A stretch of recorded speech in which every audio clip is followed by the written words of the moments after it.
നമ്മുടെയൊക്കെ വീട്ടിലൊക്കെ ഉമ്മമാരും ഉപ്പമാരും ഒക്കെ കൊച്ചുനാൾ മുതൽ നമ്മളോട് പറയുന്നത് എന്താ, ഒന്ന് പുറത്തു പോയാൽ നമ്മളോട് എന്ത് പറയും? മക്കളെ, അറിയാത്ത ആരെയും കണ്ട മേടിക്കല്ലേ, മക്കളെ അറിയാത്ത ആരെങ്കിലും എന്തെങ്കിലും മേടിച്ചെന്നാൽ മേടിക്കല്ലേ. സ്കൂൾ ബസ്സിലാണ് കയറുന്നത് എന്ത് പറയും?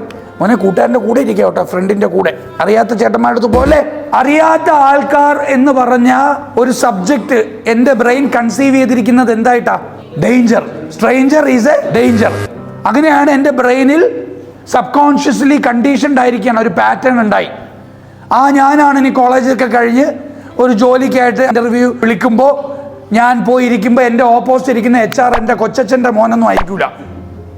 ആരായിരിക്കും? Stranger is a danger. അപ്പോൾ എന്ത് തോട്ട് വരും? ഫിയർ വരും. ഫിയർ വരുമ്പോൾ എന്ത് ഫീലിംഗ് വരും? ആൻസൈറ്റി വരും, കയ്യിലൊക്കെ വെള്ളം വരും, തൊണ്ട ഉണങ്ങും, പാൽപിറ്റേഷൻ ഉണ്ടാവും, ബ്ലഡ് പ്രഷർ കൂടും, ഷുഗർ ലെവൽ കൂടും. കാരണം എന്താണ്? സ്ട്രേഞ്ചർ ആയിരിക്കുന്നത്, ത്രെട്ടാണ് ഓപ്പോസിറ്റ് ഇരിക്കുന്നത്.